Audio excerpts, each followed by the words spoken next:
हरे कृष्णा। सभी भक्तों को स्वागत है हमारी भक्त भागवत कथा की 16वां दिन, 16 डे। आज 16 दिन है। तो हम कल चर्चा किए थे तो किस प्रकार जो राजा कुलोत्तुंग था चोल देश के राजा, उन्होंने किस प्रकार उनका अत्याचार के कारण उन्होंने महान भक्त कुरेश और रामानुजाचार्य का जो गुरु थे महापूर्ण, उनकी आंखों को उसने निकाल दिया। आप विचार कर सकते हैं, एक जीवित व्यक्ति का आंखों को निकाल दिया जाए तो कितना कष्ट हुआ होगा, कितना खून बहा होगा वहां पर। थोड़ा भी दया नहीं था उस मूर्ख राजा को। इतना निर्दयी था वो, कितना निर्दयी था। तो कुरेश और महापूर्ण ऐसे कष्टों को झेलते हुए उन्होंने रिटर्न आए। तो रिटर्न आते समय एक्चुअली रास्ते में महापूर्ण अपना शरीर को छोड़ दिए।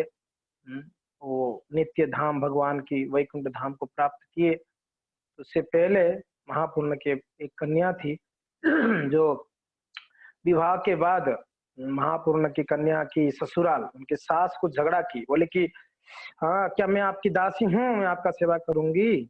आपके पिताजी क्या बहुत सारे नौकर चाकर भेज दिए क्या यहाँ पर। ऐसे करके कुछ कमेंट की थी उनकी सास, महापूर्ण की बेटी की सास। तो उनकी बेटी आके उनके पिताजी को आके कही कि पिताजी ऐसे ऐसे सास ने बहुत ताना मारी है, तो घर पे कोई सेवक नहीं है, बड़ा दिक्कत होती है, पानी बहुत दूर से लाना पड़ता है और कहीं सारा सेवा रहता है। तो उस समय रामानुजाचार्य के पास भेजे थे उनके पिताजी। तो रामानुजाचार्य ने उस समय एक भक्त, मैंने बताया था आपको, रामानुजाचार्य का पहला शिष्यों में एक तो कुरेश थे और एक दासरथी। ये दासरथी भी प्रथम प्रथम शिष्य थे। तो देखा गया कि दासरथी के मन में थोड़ा अहंकार आ गया था कि विद्वता का अहंकार। किसी भी चीज का अहंकार हो सकता है। कभी कभी इसका भी अहंकार हो सकता है, मैं सुंदर हूँ। किसी को ऐसे अहंकार हो सकता है, मेरे पास बहुत धन है।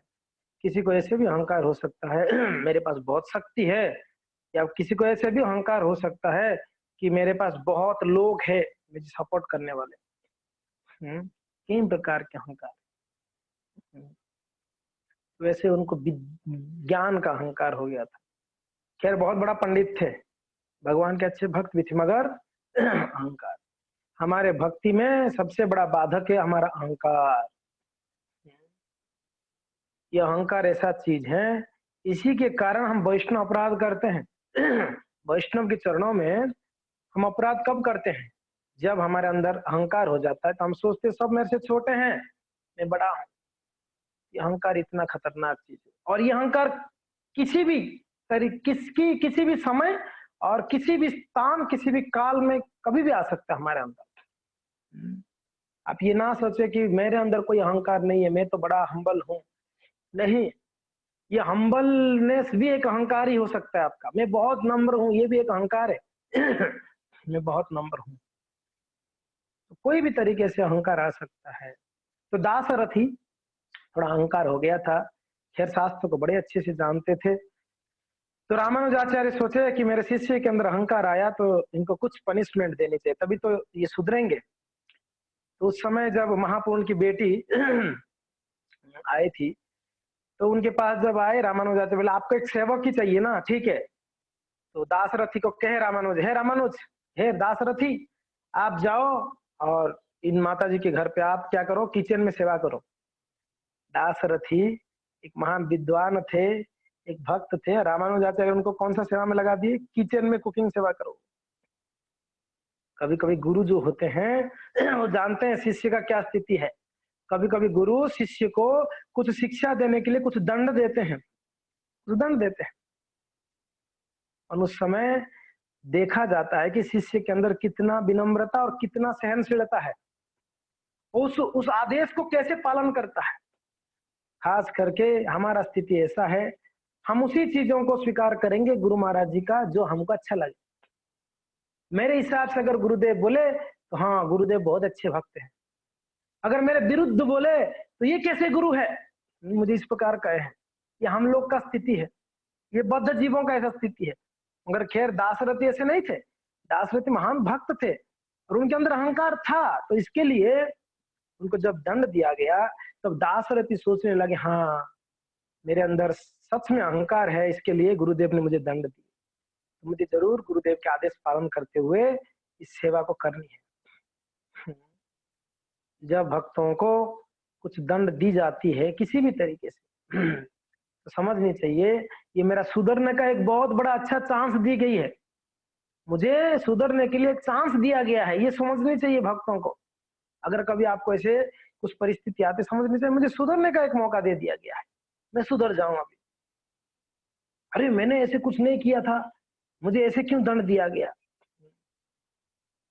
हमारे मेंटल स्पेकुलेशन नहीं करनी चाहिए उस समय। जैसे साधु गुरु कहते हैं वैसे उनकी वाणियों को स्वीकार करते हुए हमको सेवा करना। हो सकता है कभी हम कुछ सेवा में अहंकार आ जाए तो हमारा अथॉरिटी है या गुरु है, हमको सेवा चेंज भी कर लेते हैं कभी कभी। आप कुकिंग सेवा में बड़ा अहंकार हो गया, आप कल से टॉयलेट साफ करो, आपका शिफ्ट कर दिया जा सकता है। कभी कभी सेवाओं का ऐसा होती है, हम अपराध करने लगते हैं जब अहंकार आती है भक्तों के चरणों में, तब क्या करते हैं हमारा सेवा बोलते आप टॉयलेट धो, आज से टॉयलेट साफ करो। तब उस समय आपका सच में सेवा भाव पता चल जाएगा, आप कितना सेवा भाव है। जब टॉयलेट साफ करने को बोला जाएगा तब भी अगर आप विनम्रता से सेवा करते हो तब आपका सेवा भाव है। क्योंकि सेवा जो होता है ऐसा नहीं कि सिर्फ कुकिंग करना ही सेवा है या भगवान का आरती करना ही सेवा। मंदिर में झाड़ू पोछा मारना भी एक महान सेवा है, मंदिर में टॉयलेट साफ करना भी एक महान सेवा है। तो खैर दाशरथी जो थे वो जाके जो महापूर्ण की कन्या थी उनके घर पे कई दिनों तक उन्होंने कुकिंग किए, कई दिनों तक कुकिंग की सेवा करते रहे। एक दिन उनकी गांव में एक बड़ा विद्वान व्यक्ति आया था। तो विद्वान व्यक्ति आके कुछ लोगों से कुछ कह रहा था, प्रवचन दे रहा था। तो उस समय दाशरथी पानी लेके वहां से गुजर रहे थे, तो उनके कान में पड़ा कुछ तो गलत फिलोसफी कह रहे थे। तो तुरंत दाशरथी उनको रोके, बोले कि महात्मा जी आप गलत बोल रहे हैं, ये मायावादी फिलोसोफर था। तो वो मायावादी ज्ञानी जो थे वो कहे कि बेटा तेरा ज्ञान है ना किचन में दिखा, इधर मत दिखा, तू किचन में रह रहा है, किचन में रहे, ज्यादा दिमाग मत खराब कर इधर। तपन उनको छोड़े नहीं दाशरथी, उनको तर्क से हरा दिया। तब कुछ लोगों ने, गांव वाले बोले ये कोई साधारण लड़का नहीं है, ये दाशरथी ये महान पंडित है, विद्वान है। और दाशरथी बड़ा हम्बल तरीके से उनको हराया थे। तब कुछ भक्त लोग जाके रामानुजाचार्य को कहे कि हे महाराज दाशरथी का अहंकार अभी बिल्कुल नहीं है, वो सेवा करते हुए उनका अहंकार सब खत्म हो चुका है, अभी बड़ा नंबर बन गया है, तो कृपया आप वापस उनको स्वीकार करें। तब रामानुजाचार्य ने उनको वापस स्वीकार किए थे। खैर हम ये कह रहे थे कि जो उनकी कन्या थी महापूर्ण की वो बीच रास्ते में आई थी, महापूर्ण और ये कुरतालवर के पास। जब उन दोनों का आंख नहीं था, बड़ा कष्ट का अनुभव कर रहे थे, और उस समय उनके पिताजी का देहांत हो गई, यानी सॉरी वो वैकुंठ धाम वापस गए। उसके बाद वही जो है उनकी कन्या उनको लेते आए कुरेश को, श्रीरंगम तक लेके आके पहुंचाए। जब कुरेश पहुंचे श्रीरंगम में, तो रंगनाथ जी का मंदिर में एंट्री करने के लिए प्रयास किए, यानी तभी ये जो राजा कुलतुंग था बड़ा बदमाश था, आप सब जानते हैं, वैष्णवों को कष्ट दिए। तो कुलतुंग ने अनाउंस किए थे, यानी ऐलान किए थे कि रामानुज की कोई भी फॉलोअर्स ये मंदिर के अंदर प्रवेश निषेध है, उनको एंट्री नहीं दिया जाएगा, जो भी रामानुज को फॉलो करते हैं। ऐसे उसने आज्ञा दिया था राजा ने। बड़ा दुष्ट प्रकृति का राजा था ये। एक बार चिदम्बरम करके एक जगह है, आप सुने होंगे चिदम्बरम ये राजा गया, वहां पर विग्रह उनका नाम मैं भूल रहा हूँ, बड़ा सुंदर विग्रह है, उत्सव मूर्ति और मूल विग्रह है। उन दोनों को उठा के लेने के लिए प्रयत्न किया था ये चोलों का राजा कुलतुंग। तो वहां पर एक बेसिया थी, वो बेसिया माता जी, उसने आके सोचिए अरे हमारे ठाकुर जी को क्षति पहुंचा रहे हैं ये राजा, आके लेके जाना चाह रहे हैं। तो सारे वैष्णव दुखी थे उस जगह का। तो राजा कुलोत्तुंग का आके थोड़ा इसने अपने बातों से फिसलाई, उनको थोड़ा फंसाई। तो कुलोत्तुंग को थोड़ा टाइम लगा ठाकुर जी को लेने के लिए। तो उस बीच में वैष्णव लोग ठाकुर जी को लेके कहाँ चले गए? तिरुपति बालाजी चले गए। तिरुपति, वही ठाकुर जी को जो चिदम्बरम में थे, तिरुपति आ गए। तो बेसिया ने कुछ करके उनका टाइम थोड़ा सा रोक दी थी। उस समय में लोग भाग गए थे वैष्णव लोग लेके। तो खैर बाद में वो बहुत सुंदर वैष्णवी थी वो बेसिया एक्चुअली। उस समय हर एक व्यक्ति वैष्णव था, वैष्णव हुआ करते थे। देखो बेसिया, हम कितने सारे वेश्याओं का बात सुने हैं, कथाएं सुने हैं, वो लोग भगवान के महान महान भक्त हुए हैं। मगर अभी के समय पर देखिए, लोगों को भक्ति का ज्ञान देना, सिखाना बड़ा मुश्किल है, लोग स्वीकार नहीं करते हैं। तो खैर वो कुलोत्तुंग ने ऐसे बहुत सारे उपद्रव मचा रहे थे उस समय। तो माता है बड़े सरल हृदय के होते हैं, तो भगवान के प्रति उनका एक स्पॉन्टानियस प्रेम रहता है भगवान के प्रति, या वात्सल्य भाव से हो या उनके प्रेमिक भाव से हो, कैसे भी हो, एक एक भाव रहता है माताओं का। तो माता जी ने ठाकुर जी को बचाए थे। एक बार श्रीरंगम में भी ऐसे हुआ था, जब औरंगजेब की सेना लोग आए थे श्रीरंगम मंदिर तोड़ने के लिए, क्योंकि ना भारत के अनेक मंदिरों को तोड़ रहे थे। आप सबको पता होगा, वृंदावन के गोविंद देव की मंदिर तोड़े हैं, मदन मोहन मंदिर तोड़े हैं, कई सारे मंदिर को तोड़े हैं। वो लोग ने ऐसे साउथ में भी गए थे। जब श्रीरंगम आए ठाकुर जी का मंदिर तोड़ने के लिए, तो वहां पर भक्त लोगों ने रंगनाथ जी की मूल विग्रह, उत्सव विग्रह को छुपा दिए थे, कहीं अंडरग्राउंड कर लिए थे। तो ये औरंगजेब की सेना लोग, जो मंत्री था, उसने सभी को बुलाया, सारे ब्राह्मणों को, सारे भक्तों को लाइन में खड़ा कराया करके, एक एक जन के पास जाते, बोलते बताओ आपके ठाकुर जी कहाँ छुपाए हैं। तो जब नहीं बोलते, उनकी गला फटक से काट देते तुरंत। दूसरे ब्राह्मण को पूछते, बताओ आपके भगवान को कहाँ छुपाए हैं, नहीं बताते, कोई भी भगवान के बारे में नहीं बोलते कहाँ पर है ठाकुर जी, तो उनका गला काट देते। फिर तीसरे को पूछते, ऐसे करके एक एक ब्राह्मणों को, यानी एक एक भक्तों को काट रहे थे औरंगजेब की सेना लोग। तब एक माता जी थी, विवाह नहीं की थी, भगवान के बड़े प्रेमी भक्त थी, और वो श्वेत कपड़ा धारण करती थी, श्वेत कपड़ा, व्हाइट कपड़ा। वो जाके मंत्री को बोली कि अरे मंत्री जी, आपको भगवान कहाँ पर देखना है ना, आओ मैं बताती हूँ, आओ। उनको बुलाई, बुला के बोले कि चलो। तो एक गोपुरम है, गोपुरम यानी गेट, वहां के जो गेट्स होते हैं ना, वो बहुत बड़ा बड़ा होते हैं, साउथ इंडिया में गेट्स है ना रसिका ललिता माता जी, साउथ की मंदिर के गेट्स बड़े बड़े होते हैं ना, बहुत बहुत बड़े बड़े होते हैं। तो एक उनको गोपुरम कहते हैं, गोपुरम। उस गोपुरम के ऊपर लेके गई वो माता जी उनको, लाओ आओ मैं बताती हूँ। ऊपर लेके गई, ऊपर से बोले कि देख नीचे देखो, वो देखो ठाकुर जी करके दिखाई। वो जब ऐसे झुक के देख रहा था, पीछे से धक्का दे दी, वो उतना ऊपर से नीचे गिरा और वो मर गया, मर गया। तो जब मंत्री मर गया, ये देख कर बाकी सारा सेना लोग भाग गए, अरे मंत्री हमारा चला गया, तो सब भाग गए। तो सारे ब्राह्मण बच गए थे। तो माता जी ऊपर से जब धक्का दी, तो मंदिर के अंदर की तरफ गिरा था वो। तो माता जी को बड़ा दुख हुआ, अरे मैंने कितना बड़ा पाप काम कर दिया, देखो एक मंदिर के अंदर मैंने एक जन को हत्या कर दिया। माता जी ऐसे सोचने लगी। तो सोची अभी मैं भी मेरे प्राण नहीं रखूंगी, क्योंकि ना मैंने एक हत्या की, मैंने बड़ा पापी बन गया, भगवान के मंदिर का अशुद्ध बना दी मैं।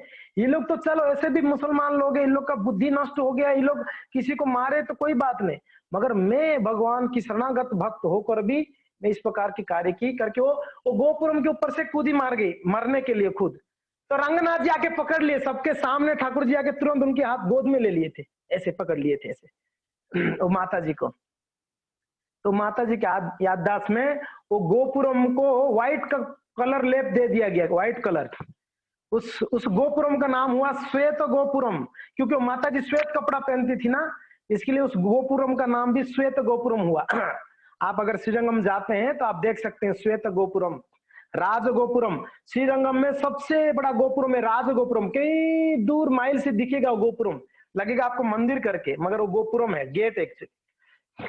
तो खैर हमने कल ये देखे। तो कुरैश जब मंदिर को प्रवेश करने के लिए प्रयत्न किए, उस समय उनका तो आंख नहीं था, बस वो अंदाजे से चलते थे। तो जब मंदिर में प्रवेश करने के लिए प्रयत्न किए तो उनको जो सिक्योरिटी थे रोक दिए मंदिर का, बोले आप नहीं जा सकते हो, राजा का आदेश है, मंदिर के अंदर आप प्रवेश नहीं कर सकते हो। आप सबको आवाज आ रहा है मेरा? ओके। तब कुरैश बोले क्यों? ना, राजा का आदेश है, जो भी रामानुजाचार्य के फॉलोवर्स है वो मंदिर के अंदर प्रवेश नहीं कर सकते। एक ऑप्शन है आपके पास अगर मंदिर के अंदर जाना है तो। बोले क्या?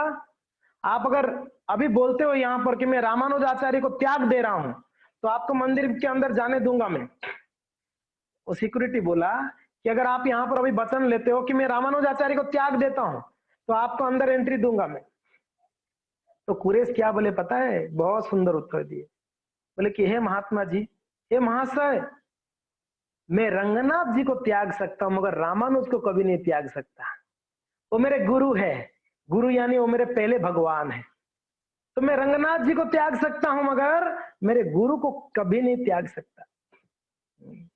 क्या गुरु के प्रति भक्ति थी उनका! इसी के लिए तो गुरु महाराज जी को बचाने के लिए वो जो है स्वयं चले गए हैं अपना जीवन को दांव में लगाने के लिए। आप याद करिए जब भक्ति सिद्धांत सरस्वती ठाकुर हमारे श्रील प्रभुपाद जी के गुरु महाराज जी को मारने के लिए कुछ बड़े खतरनाक लोग आए थे बंगाल में, उस समय भी ऐसा ही हुआ। उनके शिष्यों ने क्या किए थे? उनके गुरु की कपड़ा पहन के वो लोग चले गए थे और उनको रास्ता भटकाए थे। तो ये इस प्रकार से कुरो तालवार का यानी कुरैश जी का भक्ति बड़े शरणागत था उनके गुरु जी के प्रति, रामानुजाचार्य के प्रति। तो खैर कुरैश बोले कि मैं रंगनाथ जी को भले ही त्याग दूंगा मगर मेरे गुरुदेव को नहीं त्यागूंगा। तो कुरैश जी ने अभी घर पे आके उनकी बच्चे, कुरैश जी का 2 बेटे का नाम याद है आप लोग को? व्यास और पराशर, दो पुत्र है। उनके पुत्रों के साथ उनकी पत्नी आंडाल के साथ में समय गुजारे और दिन भर बैठ के जप करते। उठने में हम ये भी चर्चा किए थे, श्रीपाद रामानुजाचार्य पश्चिम की ओर गए भागते भागते उनके कुछ शिष्यों के साथ। तो रास्ते में कहीं जगहों पे रुकते हुए, कहीं लोगों को भक्त बनाते हुए अंत में वो कहाँ पहुंचे? यादवगिरी। याद है आप लोग को? यादवगिरी पहुंचे थे कल। और यादवगिरी में यादव श्री क्या ठाकुर जी का नाम क्या था? नारायण है कि नहीं है? तिरुनारायण है ना, तिरुनारायण ठाकुर जी। तो ठाकुर जी सपने में आके रामानुज को कहे थे, जब उनका तिलक खत्म होने वाला था तो बोले कि मैं इस जगह में मुझे प्राप्त कर सकते हो। तो रामानुज और उनकी भक्त लोग सब लोग जाकर वहां पर ठाकुर जी तिरुनारायण उनको उस झाड़ियों से मिट्टी के नीचे से उठाए और कुछ समय में यानी लगभग 1 साल में एक सुंदर मंदिर बनाया गया और उस मंदिर में भगवान को स्थापना किया गया। तो वहां पर कुछ आदिवासी थे, आके कहे कि हमारे पूर्वज कह रहे थे यहाँ पर यादवपति करके एक भगवान थे बड़े सुंदर, यादवपति। यादवपति जो सबर लोग उन लोग का पति थे, उस एरिया का नाम यादवगिरी है। यादव लोग वहां पर रहते थे। तो हम सुने तो थे मगर हम कभी दर्शन नहीं किए थे। मगर हे रामानुज, आपकी कृपा से, आपके आशीर्वाद से, आपके प्रयास से भगवान ने आज हमको दर्शन दिए। भगवान चुनते हैं सेवकों को, भगवान चुनते हैं भक्तों को सेवा के लिए। हर एक व्यक्ति को सेवा नहीं मिलती है। अगर हमको कुछ सेवा मिली है, समझनी चाहिए कि भगवान ने हमको चुना है इसके लिए, तो हमारा जी जान लगाकर उस सेवा को पूरा करने के लिए प्रयत्न करनी चाहिए। इस प्रकार से रामानुजाचार्य वहां पर स्थापना किए। और आप सबको पता है उस एरिया का जो राजा थे, उस राजा का नाम था विठल देव। तो इस विठल देव को रामानुजाचार्य दीक्षा दिए थे। उनका नाम क्या हो गया था? विष्णुवर्धन दास, है ना, विष्णुवर्धन। विष्णुवर्धन ने बहुत सुंदर मंदिर बनाया और इस प्रकार से बड़ा सुंदर भगवान का सेवा पूजा चालू हो गया। कहीं भक्तों जो जैन लोग थे, जैन लोगों को दीक्षा दिए रामानुजाचार्य, हमने कल ये भी सुना था, है कि नहीं? हाँ, तो इस प्रकार से बड़ा सुंदर सेवा पूजा चल रही थी ठाकुर जी का। तो एक दिन ठाकुर जी सपने में वापस आए, आके रामानुज को कहे कि हे रामानुज, आपकी सेवा से मैं बहुत ही प्रसन्न हूँ और अभी एक कमी है कि मेरा जो उत्सव विग्रह है वो यहाँ पर नहीं है, तो कृपया आप उत्सव विग्रह को लेके आओ। और वो कहाँ पर है? वो दिल्ली में है, दिल्ली की राजा के पास है। और दिल्ली का शासन, हस्तिनापुर के उस समय शासन मुसलमान लोग किस पास में था? मुसलमान राजा थे दिल्ली में, तो मुसलमान राजा के पास है। तो आप कृपया हाँ मेरा उत्सव विग्रह का लेके आओ। उत्सव विग्रह का नाम मैंने बताया था ना, चेलू नारायण, उनका नाम था चेलू नारायण। वैसे उनका दूसरा भी नाम है राम प्रिय, राम प्रिय करके नाम था, राम प्रिय उनका दूसरा भी नाम है। खैर तीसरा नाम रामानुजाचार्य और देंगे, और एक नाम देंगे राम प्रिय।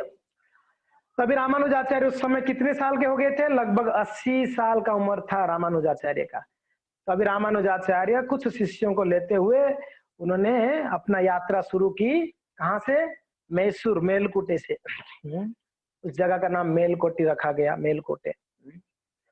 तो चलते चलते चलते चलते ये लोग कहाँ पहुंचे? ये लोग दिल्ली में पहुंचे। तो इससे पहले मैं थोड़ा ये जो ठाकुर जी है कहाँ से आए, कैसे यहाँ पर आए, खास करके मेलकोटे, उसके बारे में थोड़ा हिस्ट्री बताना चाहूंगा। भगवान तिरुनारायण और चेलू नारायण, चेलू नारायण तो यहाँ पर थे, मुसलमान लोग लेके चले गए थे। तो यहाँ पर कैसे आए थे? मैं ये मैसूर के पास मेलकोटे कैसे आए थे? ये बड़ा सुंदर लीला है। एक्चुअली ब्रह्मा जी का एक सेवित विग्रह था, बड़े प्रेम से सेवा करते थे स्वयं ब्रह्मा जी। देखिए हम कभी कभी कहते हैं हम बहुत व्यस्त हैं, प्रभु जी टाइम नहीं है भजन करने के लिए, प्रभु जी मेरा एग्जाम है, प्रभु जी मेरा पढ़ाई है। कथा सुनते सुनते भी लोग पढ़ाई कर रहे हैं, नोट बना रहे हैं, है कि नहीं है? तो मेरा बहुत काम है, मैं अभी भजन साधन के लिए समय नहीं, हम ऐसे कहते हैं।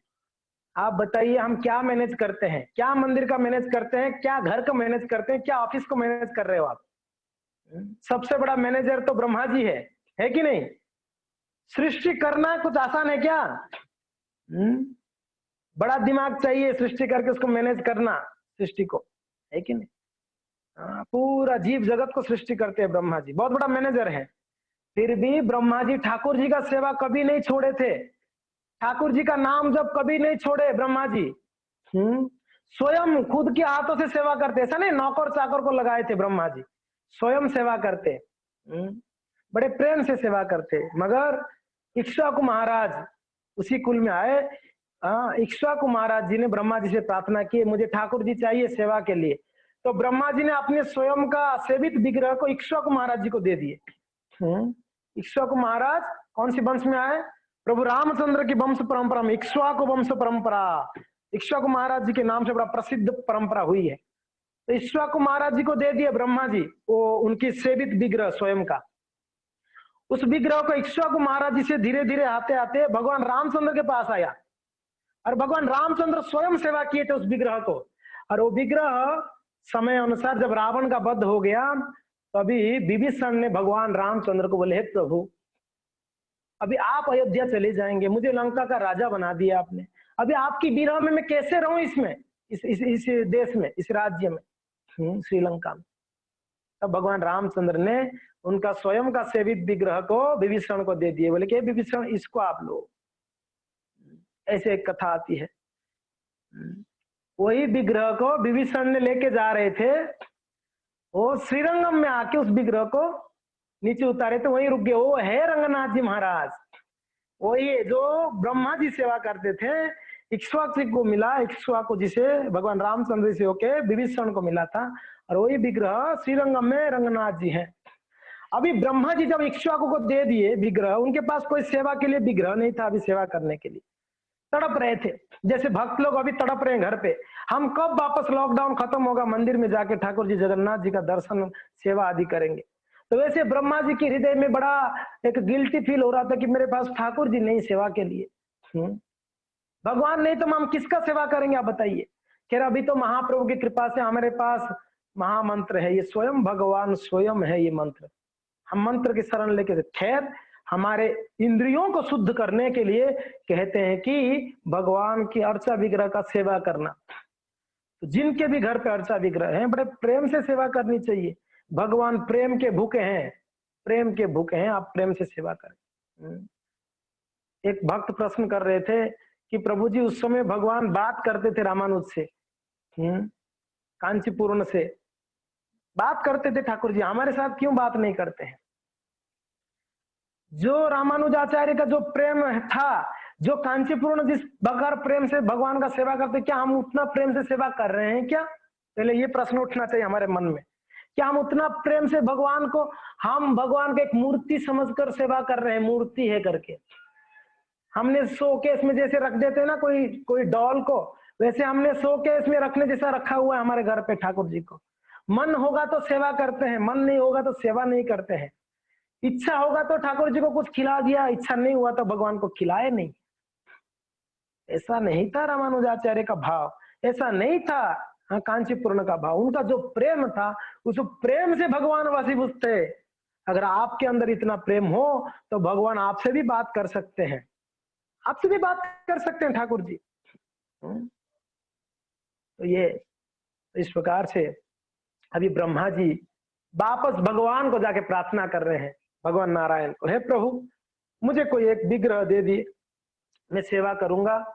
भगवान को बड़ा सुंदर सुंदर वेद मंत्रों से प्रार्थना जब किए, भगवान प्रसन्न होके भगवान ने अपने स्वयं की शरीर से, हृदय से, कहते हैं उनकी हृदय से एक विग्रह प्रकट हुआ, भगवान के हृदय से। उस विग्रह को ब्रह्मा जी को दिए। वो थे चेलु नारायण या राम प्रिय, बाद में नाम पड़ा, वही थे। भगवान की हृदय से प्रकट हुआ विग्रह स्वयं चेलु नारायण ब्रह्मा जी को दिए। तो ब्रह्मा जी उसको लेके आके स्थापना करके अभिषेक करके सेवा पूजा शुरू किए। अभी जब सेवा पूजा शुरू किए, उनके ब्रह्मा जी का पहले 4 कुमार हुए ना, चतुर कुमार, वो एक बार पिताजी से मिलने आए थे, तो उन्होंने देखा बड़ा सुंदर विग्रह है, इतना सुंदर, एकदम देखने से मनमोहित हो रहा था। बोले कि पिताजी कृपया, हम आज तक आपसे कुछ नहीं मांगते थे, एक चीज हम आपको मांगना चाहते हैं। बोले बताओ क्या चाहिए? बोले कि ये ठाकुर जी को हमको दे दे, हम सेवा करना चाहते हैं चारों लोग मिलकर। अभी कभी कुछ मांगे नहीं थे, बेटा मांगे तो ब्रह्मा जी ने वो विग्रह को चतुर कुमार को दे दिए। अभी चतुर कुमारों ने उस विग्रह को लाके सेवा पूजा कर रहे थे, और चतुर कुमारों से वो विग्रह क्या हुआ, धीरे धीरे कहाँ चला गया वो आगे।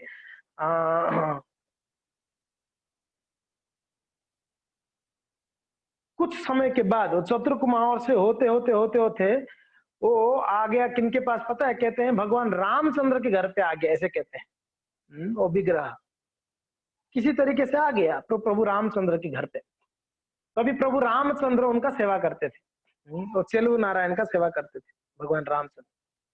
मगर क्या हुआ पता है, एक बार भगवान का बड़ा सुंदर मुकुट था, भगवान का मुकुट जब वैकुंठ लोक ब्रह्मलोक में था उस समय। विरोचन, आप जानते हैं विरोचन का नाम सुने ही होंगे, प्रहलाद जी का बेटा विरोचन, प्रहलाद महाराज का बेटा। एक बार विरोचन ने ऊपर अटैक किया था चोरी करने के लिए, तो ब्रह्मलोक से चेलु नारायण का मुकुट चुरा के भाग गया था। मुकुट बहुत बड़ा मुकुट था, बहुत कीमती मुकुट था, वो मुकुट को लेके भाग गया था। तो भगवान बिना मुकुट के थे, भगवान बिना मुकुट के थे। तो अभी वो भगवान रामचंद्र के पास आ गए कैसे कैसे करके। तो एक बार वहां पर भगवान ने इनको गरुड़ जी को भेजे थे, ये गरुड़ जी वो मुकुट लेके आओ करके। तो गरुड़ जी गए थे विरोचन के पास, विरोचन पाताल लोक में रहते हैं। विरोचन जी से वो मुकुट लेके आ रहे थे गरुड़ जी, गरुड़ जी बहुत बहुत विशाल गरुड़ जी है।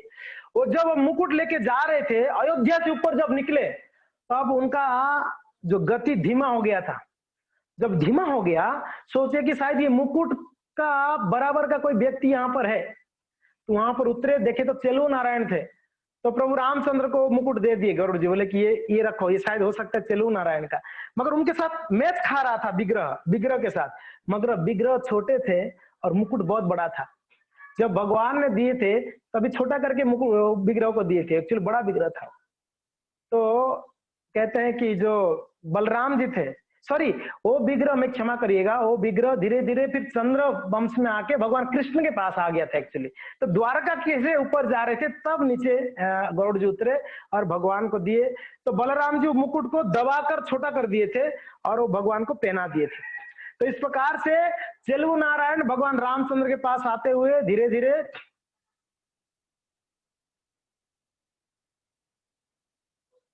कृपया कोई अभी कुछ पोस्ट ना करे। हरे कृष्णा, कौन फोटो पोस्ट किए अभी पोस्ट ना करे, डिस्टर्ब हो रहा है प्लीज।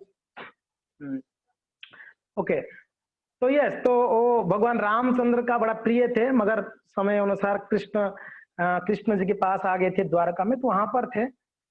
तो एक समय जब ब्रह्मा जी को वापस विग्रह का कमी हो गया, अभी कुछ नहीं था उनके पास, ब्रह्मा जी वापस भगवान के पास गए, प्रभु मेरे पास कोई विग्रह नहीं है, मेरे पुत्र लोग मांग के ले लिए, कुछ आशीर्वाद करो। तो भगवान ने तीसरा विग्रह दिए, वो तिरुनारायण है, जो बड़ा विग्रह है ना अभी, वो तिरुनारायण को दिए थे बड़ा विग्रह। तो ब्रह्मा जी ने तिरुनारायण को लाके वहां पर मेलकोटे में वहां पर स्थापना स्वयं ब्रह्मा जी कराए थे बाद में। तो वो तिरुनारायण वहां पर थे, उससे विग्रह तभी भी नहीं था।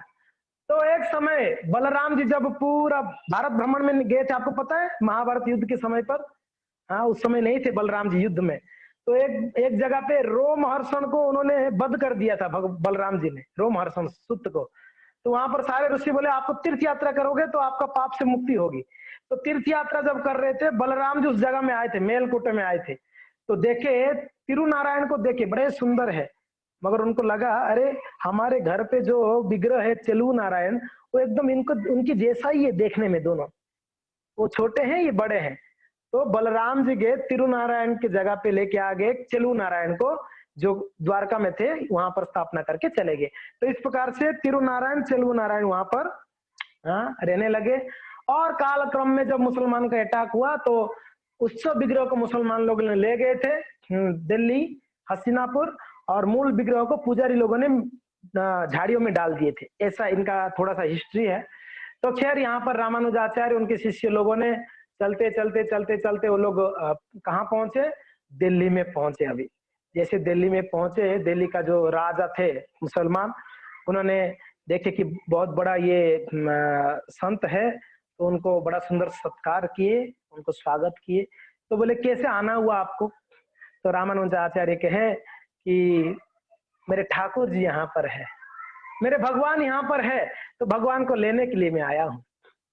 तो बोले आपके भगवान है, मगर कैसे? बोले कि छोटे विग्रह है, उत्सव विग्रह है, उनको लेके जाना है। बोले आप कैसे पहचानेंगे उनको? आप पहचानेंगे कैसे? बोले क्यों? क्योंकि ना मेरे पास कई हजारों डीटी से, मैंने हर एक मंदिर में जाके उत्सव विग्रह चुरा के लेके आया हूँ, और एक गोडाउन में भरा हुआ है उत्सव विग्रहों से, और आप कैसे पहचानोगे उसमें से आपका विग्रह कौन सा है? तो ब्राह्मणोचार्य से अच्छा, तो कितने सारे विग्रहों को लेके आ गए थे ये राजा।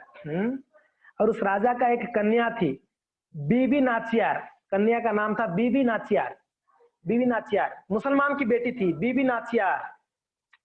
ये बीबी नाचियार जो है वो चेलु नारायण को बड़ा प्रेम करती, क्योंकि ना वो एक बार गोडाउन में गई तो सारे विग्रहों में चेलु नारायण बड़ा सुंदर थे। तो बीबी नाचियार उनको उठा के ले आई थी उनकी खुद की कमरे में, और कमरे में रोज उनको खिलाती पिलाती नहलाती, और उनको प्रियतमा मानती, अपनी प्रेमिक मानती। बीबी नाचियार उनको इतना प्रेम करती। देखिए मुसलमान हुआ तो क्या हुआ, वो भगवान से बड़ा प्रेम था, भगवान के विग्रह से। हमको भगवान की, देखिए भगवान को हमारी चर्म चक्षु से हम देख नहीं सकते, मगर भगवान हमारे सामने विग्रह के रूप में प्रकट हुए हैं, अर्चा अवतार के रूप में। तो हम अभी प्रेम करना, विग्रहों से प्रेम करना सीखना चाहिए हमको। हमारे घर में जो ठाकुर जी, उनसे प्रेम करना सीखना है। तो ये जो बीबी नाचियार थी, जवान हो गई थी वैसे, बचपन से वो छुप, और राजा को नहीं पता था, वो छुप छुप के सेवा करती थी उनका, और छुप छुप के उनको प्रेम करती। और कैसे पता है कैसा प्रेम करती? वो उनको बोलती आई लव यू, कि तो भगवान बोलते आई लव यू टू, ऐसे बोलते थे। इतना प्रेम था उन दोनों का। खैर उस समय तो आई लव यू करके शब्द यूज नहीं करते होंगे, मैं आपको प्रेम करता हूँ या प्रेम करती हूँ, ऐसे शब्दों का यूज किए होंगे। तो बड़ा प्रेम प्रेमिक इन दोनों का चलता था। उनको खिलाती मिलाती, ये करती, प्रियतमा मानती, और भगवान भी आदान प्रदान करते। तो रामानुजाचार्य को क्या आप कैसे पहचानोगे? रामानुज बोले मैं बुलाऊंगा, मेरे ठाकुर जी को बुलाऊंगा, तो आएंगे तो मैं ले जाऊंगा। तो उनको लगा गोडाउन में होंगे करके ठाकुर जी। तो राजा वहीं खड़े थे, रामानुज और उनके शिष्य लोग थे। तो रामानुज बोले हे संपत कुमार जल्दी आइए, हमको निकलना है। तो नाम दे दिए संपत कुमार करके रामानुजाचार्य। कुमार मेरे बेटा है, संपत कुमार मेरे प्रिय बेटा है, मेरे प्रिय बेटा कहां पर है, जल्दी आइए हमको निकलना है। मैं आपको बताया था ना कल, भरतराज जी को पिता मानते थे, रंगनाथ जी को हस्बैंड मानते थे, पति, और चेलू नारायण को, राम प्रिय को अपनी बेटा मानते थे। तो इसलिए संपत कुमार जल्दी आओ करके बोले, कहाँ हो मेरे बेटा, कहाँ हो मेरे लाला करके बोले रामानुज। जैसे ही बोले, गोडाउन से कोई डीटी नहीं आया, और राजा की जो कन्या का रूम था ना, पर्सनल रूम, उस रूम से एक डीटी खाट के ऊपर से कूदी मार के दौड़ दौड़ के आई और आकर रामानुजाचार्य की गोद के ऊपर चढ़ के बैठ गया। तो वहां पर वो जो राजकन्या थी बीबी नाचियार, बोले कहाँ जा रही हो, कहाँ जा रही हो। तो तब तक भगवान ने कूदी मार के, उनकी गोद में थे, कूदी मार के दौड़ के रामानुज की गोद में चढ़ गए। विग्रह देखो, जब विग्रह गोद में चढ़ा, ये राजा देख के बेहोश हो गया। मुसलमान था, उसको विश्वास नहीं था कि विग्रह भी लीला करते हैं करके, वही बेहोश हो गया। क्या हो गया? तब थोड़ी समय में उठ के राजा आंख से आंसू, लो हो, मेरे जीवन में कभी ऐसे प्रेम नहीं देखा भगवान के प्रति, ऐसा भक्ति मैंने नहीं देखा। तो राजा का एक भय हो गया, भाई भगवान होते हैं, ये विग्रह नहीं स्वयं भगवान है, ये समझकर जितने गोड़ाओं में जहां जहां से उन्होंने उसको विग्रह लेके आए थे ना, चुरा के उठा कर, सारे विग्रहों को वापस वही मंदिर में जाके छोड़ के आए राजाबाद में। उनको डर हो गया, ये सब भगवान है, इनको मैं रखूं तो पता नहीं मेरा क्या स्थिति होगा। तो इस प्रकार से रामानुजाचार्य में की गोद में जब चढ़े भगवान, ये चेलू नारायण या राम प्रिय या संपत कुमार, 3 नाम हो गया अभी, संपत कुमार। तो क्या करते पता है, उनकी गोद में चढ़ के रामानुजाचार्य के गले को ऐसे ऐसे सहला रहे थे, ऐसे ऐसे गले को, और सहलाते हुए बोल रहे हैं, हे रामानुज, हे पिता, आपने मुझे पुत्र माने हो, हे पिता, आपने मेरे लिए कितना कष्ट उठाया है, आपने मेरे लिए भारत वर्ष में पूरा घूमते घूमते यही आपका गला मेरे नाम का प्रचार किया है, मेरे महिमा का प्रचार किया है करके उस गला को ऐसे ऐसे कर रहे थे ठाकुर जी। विग्रह ऐसे ऐसे कर रहा था रामानुजाचार्य के गला को। फिर रामानुजाचार्य कहे कि अभी जल्दी निकलनी है, पता नहीं राजा का मन कभी भी चेंज हो सकता है, वापस अगर उसका मन बदल जाएगा तो वापस आपको रोक ना दे। तो इसके लिए रामानुजाचार्य उनको रिक्वेस्ट किए जल्दी निकलते हैं। तो संपत कुमार को लेके रामानुज निकल गए। वहां पर राजकन्या प्रेम करती, उनका प्रियतमा थे ठाकुर जी, वो रोते हुए दौड़ के बाहर आई, तब तक रामानुजाचार्य तुरंत निकल गए थे वहां से संपत कुमार को लेकर उनके शिष्यों के साथ में। हरे कृष्णा कृष्णा कृष्णा हरे हरे, हरे राम राम राम हरे हरे। तो राजा की कन्या जवान हो गई थी, वैसे बड़ा रोने लगी आके पिताजी के पास, हे पिताजी मैं कैसे जीऊंगी, मैं तो संपत कुमार यानी मैं चेलू नारायण के राम प्रिय से के बिना विरह में मैं मर जाऊंगी, मैं नहीं रहूंगी, मुझे भी प्लीज उनके साथ में जाने दीजिए प्लीज।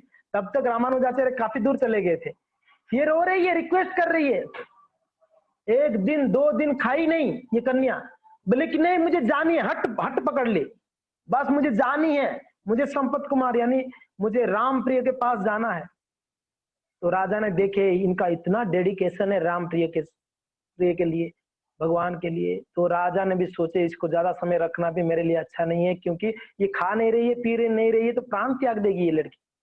तो राजा ने कुछ सेना सामंतों को इसको रथ में बिठाए, कुछ धन आदि देकर सारे कुछ सेनाओं को बोले इनको सही सलामत जाके रामानुज के पास छोड़ के आओ इस कन्या को।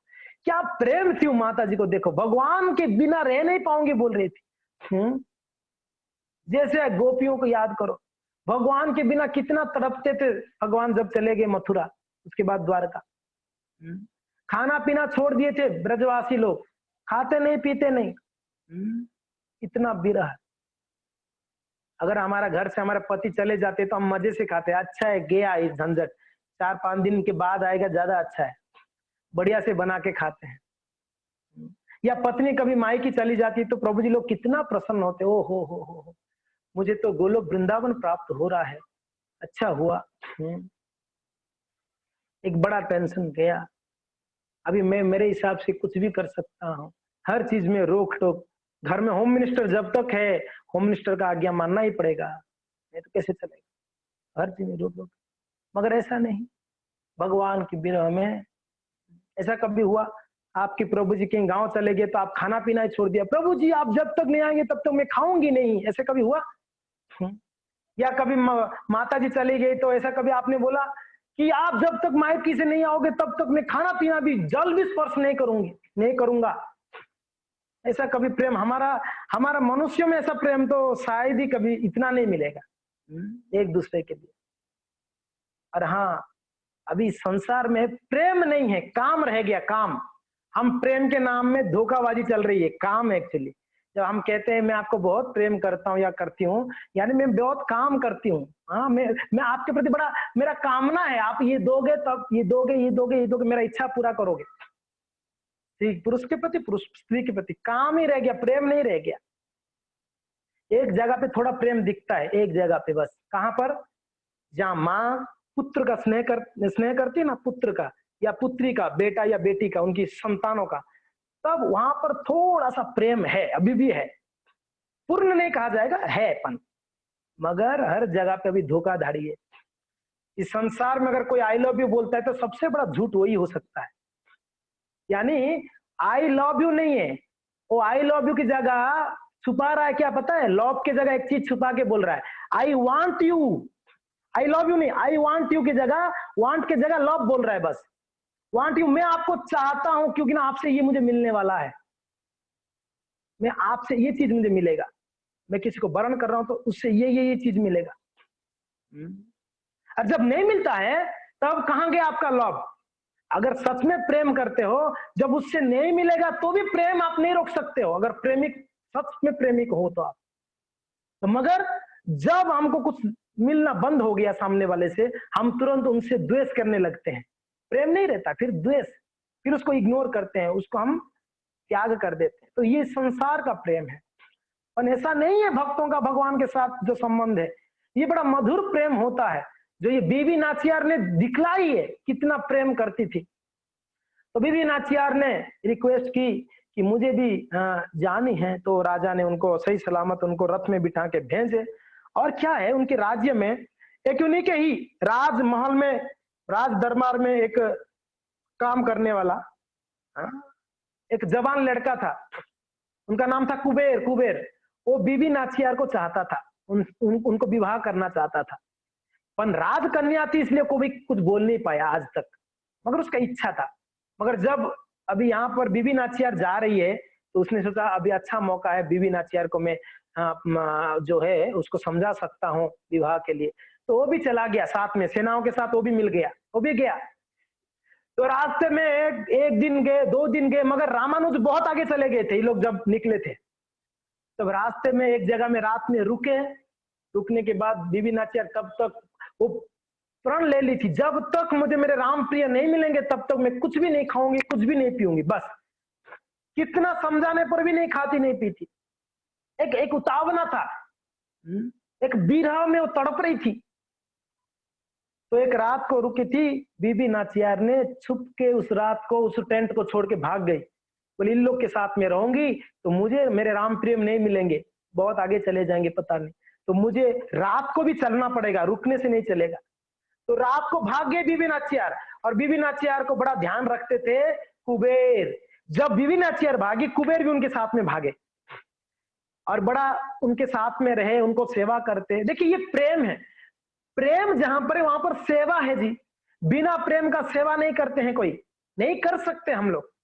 हम कहीं ना कहीं प्रेम है इसलिए हम सेवाओं को करते हैं, या पुत्र का हो या पति का हो या पत्नी का हो, सेवा करना मीन्स कुछ तो प्रेम है हमारे हृदय में। तो प्रेम को सेवा को अलग नहीं कर सकते हैं।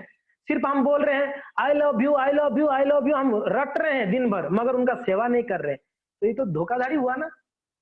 आई लव यू मीन्स आप उनको सर्व करो, तभी पता चलेगा आप कितना प्रेम करते हो उनको। तो यहाँ पर भगवान को प्रेम करना मीन्स सेवा करना।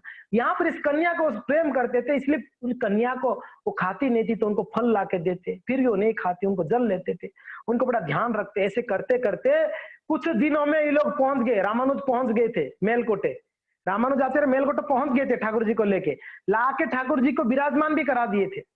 तो ये बीबी नाचियार और जो कुबेर थे उन लोगों ने चलते चलते चलते पहुंचे उस घना जंगल में। जब पहुंचे बड़ा सुंदर मंदिर था, तो वहां पर पता चला कि यहीं पर रामानुजाचार्य रहते हैं और उनके ठाकुर जी यहीं आए, तो बड़े प्रसन्न हुए कि बीबी नाचियार। और रामानुज को वहीं पर पता चला था दिल्ली में कि ठाकुर जी किन के रूम से निकले थे, बीबी नाचियार के रूम से कूद के आए थे। तो रामानुजाचार्य पूछने लगे, तो कोई बोला कि ये बीबी नाचियार इनकी बेटी है ना, बड़ा प्रेम करती है। तो रामानुज को ये भी एक डर था कि कहीं भगवान बीबी नाचियार की प्रेम से मेरे साथ आने को मना ना कर दे, इसीलिए बहुत जल्दी से निकल गए थे वो, ये भी उनका एक डर था अंदर, इसलिए ठाकुर जी को जल्दी लेके चले गए थे। तो बीबी नाचियार जब मेलकोटे तक पहुंच गई, तब रामानुज ये देख कर सुनकर सोचे ये कोई साधारण स्त्री नहीं है, साधारण कन्या नहीं है, ये भगवान का बड़ा प्रियतमा है। तो तुरंत रामानुज को आके प्रणाम किए। कन्या बोले कि हे महाराज, हे रामानुजाचार्य, कृपया मुझे मेरे मेरे प्राणनाथ को दर्शन कराओ। तब जाके मंदिर में दर्शन कराए। तो बीबी नाचियार रोने लगी, मुझे छोड़ के आगे अकेला, थोड़ा भी दया नहीं आपको, ऐसे धोखाधड़ी है आप, ऐसे ही प्रेम करते हो क्या आप सबसे? मुझे पता है आप वृंदावन वासियों से भी ऐसे ही किया था एक बार, मैं सुनी हूं जरूर, और मुझे अभी विश्वास हो गया आप धोखा दे सकते हो करके, मगर मैं तो आपको धोखा नहीं दी ना, कम से कम बोल के आते कि मैं जा रहा हूं करके, इतना धोखा मेरे साथ। रोने लगी बैठकर वहां पर। खैर प्रेम से डांट रही थी ठाकुर जी को, आप कितने निर्दयी हो, मैं आप कैसे सोच लिए मैं आपके बिना रह सकती हूँ जिंदा, आप कैसे छोड़ के आगे, आप मेरे प्राण हो, आप कैसे आगे मुझे बिना बोल के? तो रोने लगी। अभी राम प्रिय भी आंख से आंसू निकल रहा था, क्या करे अभी यहाँ पर रामानुज पिता का प्रेम था, वहां पर प्रेमिक का प्रेम था, बीच में फंसे हुए थे ना, करेंगे क्या ठाकुर जी? या पिताजी बोल रहे चल मेरे साथ, वह प्रेमिका वहां पर जो उनका डियर है उनको छोड़ के। सोचे खैर ये प्रेमिका तो अभी मिली है, पिताजी तो मेरा बचपन से पिताजी है, ये सोच के शायद आगे होंगे ठाकुर जी, हो सकता है। यस, तो यहाँ पर बड़ा प्रेम का व्यवहार। और ये माता जी रोज आती ठाकुर जी के सामने, रोती रोती रोती नाम लेती, रोती ठाकुर जी के सामने रोज, एवरी डे। और इस प्रकार से समय के अनुसार बीबी नाचियार ने बहुत विरह का अनुभव करती, और कुछ समय में बीबी नाचियार प्राण त्याग दी, रामानुज के समय पर ही उस शरीर छोड़ दी।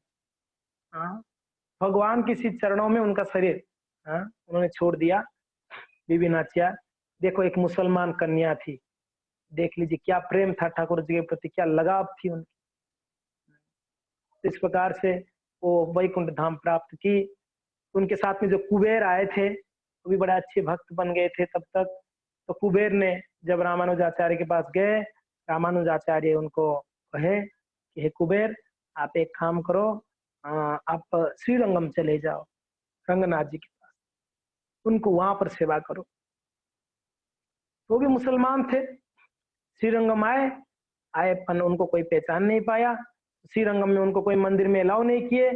तो बाद में रंगनाथ जी उनको सपने में आके बोले, वो कुबेर को बोले, कुबेर आप जगन्नाथपुरी चले जाना, मुझे यहाँ पर दर्शन नहीं कर पाते, बड़ा तड़प रहे हो, वहां साल में एक बार ठाकुर जी बाहर आते, मैं स्वयं बाहर आता हूँ रंग जगन्नाथ जी के रूप में, तो आप मेरा रथ यात्रा के टाइम पे मेरा दर्शन कर सकते हो।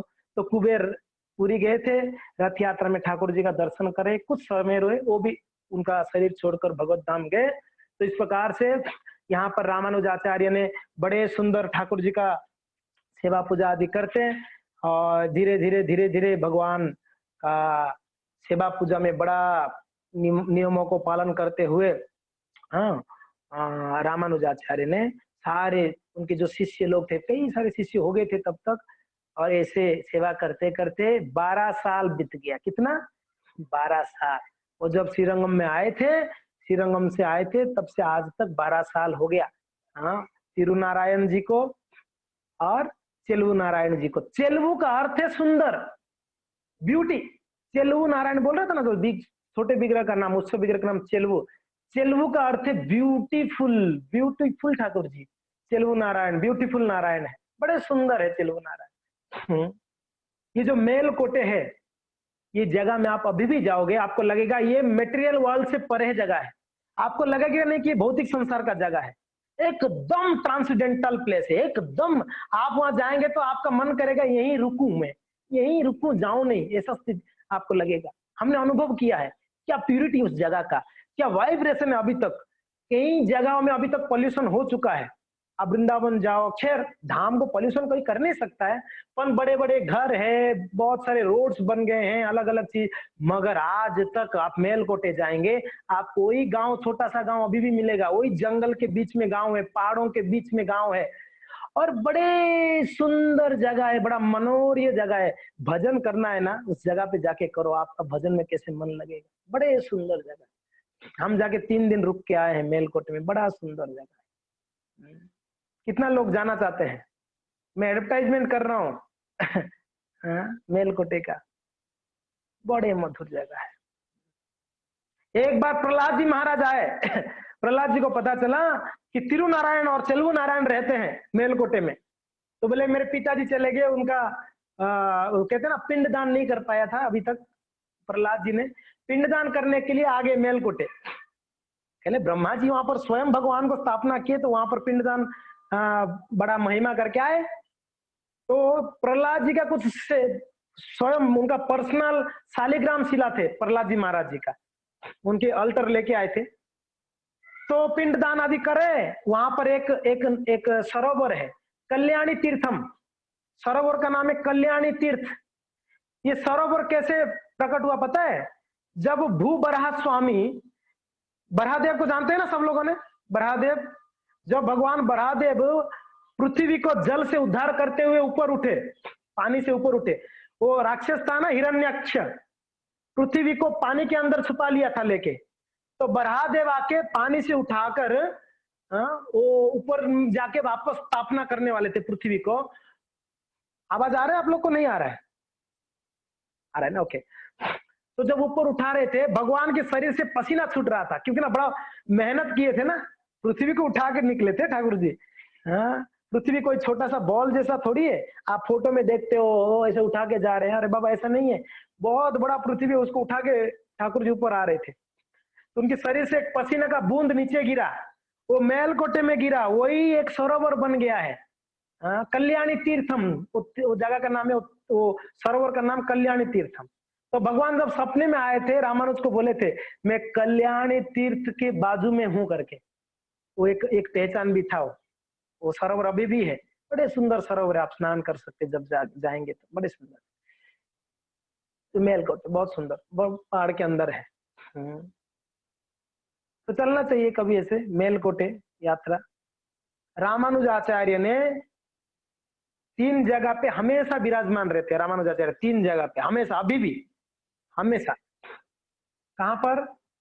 एक रामानुजाचार्य का जहां बर्थ प्लेस है, श्री पेरुम्बदूर, श्री पेरुम्बदूर, रामानुजाचार्य वहां पर जन्म हुए थे, श्री पेरुम्बदूर, ये तमिलनाडु का एक जगह है, वहां पर हमेशा रहते हैं। दूसरा श्रीरंगम में, तीसरा मेलकोटे में, ये 3 जगह में रामानुजाचार्य हमेशा रहते हैं, हमेशा वहां पर अभी भी निवास करते हैं। हम देखेंगे अभी रामानुज कैसे मेलकोटे में कैसे निवास कर रहे हैं। तो इस प्रकार से रामानुजाचार्य उस मेलकोटे में रहे, उसका नाम दे दिए मेलकोटे का तिरुनारायणपुरम, तिरुनारायण ठाकुर जी है इसलिए तिरुनारायणपुर हो गया। वहां पर रामानुजाचार्य बड़े सुंदर ठाकुर जी का सेवा पूजा करते हैं। और ये जो मेलकोटे है, इसका सतयुग में नाम था नारायणाद्रि, सतयुग में मेलकोटे का नाम था नारायणाद्रि, त्रेता युग में हो गया वेदाद्रि, द्वापर युग में हो गया यादवाद्रि, कलयुग में हो गया तिरुनारायणपुर या यतिशैल। समझ में आ गया? याद हो गया ना सबको? हाँ, सतयुग में क्या नाम था? सतयुग में नाम था नारायणाद्रि, नारायणाद्रि, अद्रि मीन्स पर्वत, नारायणाद्रि मीन्स यहाँ नारायण जी रहते थे। त्रेता युग में वेदाद्रि, वेदाद्रि, वेदाद्रि हुआ उस जगह का नाम। द्वापर युग में हुआ यादवाद्रि, यादवों का ठाकुर जी हुए, एक्चुअली यादव लोगों ने पूजा किया था भगवान को, क्योंकि ना कृष्ण के पास थे ना ठाकुर जी, यादव लोगों ने भी पूजा किया है, इसके लिए यादवाद्रि द्वापर में। कलयुग में तिरुनारायणपुरम तो है, मगर एक दूसरा नाम है यतिशैल, यतिशैल यानी यति यानी सन्यासी, शैल यानी पर्वत, जहां पर रामानुज आचार्य जैसे सन्यासी ने भगवान का स्थापना वापस किए, इसके लिए उसका जगह का नाम हो गया यतिशैल। यति शैल। उस समय यति सन्यासी यानी बड़े स्ट्रांग हुआ करते थे, बड़े स्ट्रांग। खैर कलयुग में सन्यास वर्जन है एक्चुअली देखा जाए तो, कुछ चीजें कलयुग में वर्जन है, मगर प्रचार के लिए श्रील प्रभुपाद जी की मूवमेंट में भक्ति सिद्धांत महाराज जी ने सन्यास लिए थे, इसके लिए अभी सन्यासी है। तो खैर उस समय सन्यासियों ने कायेन मनसा वाचा एकदम बड़ा कड़कता से सन्यासी का धर्म पालन करते। एक नारायण तीर्थ करके एक भक्त थे, गृहस्थ थे नारायण तीर्थ, वो एक बार कृष्णा नदी में स्नान कर रहे थे।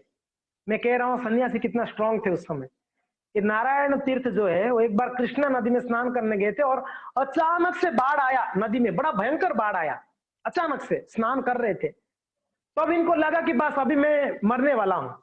हाँ, ये नारायण तीर्थ को लगा अभी मैं शरीर छोड़ने वाला हूँ।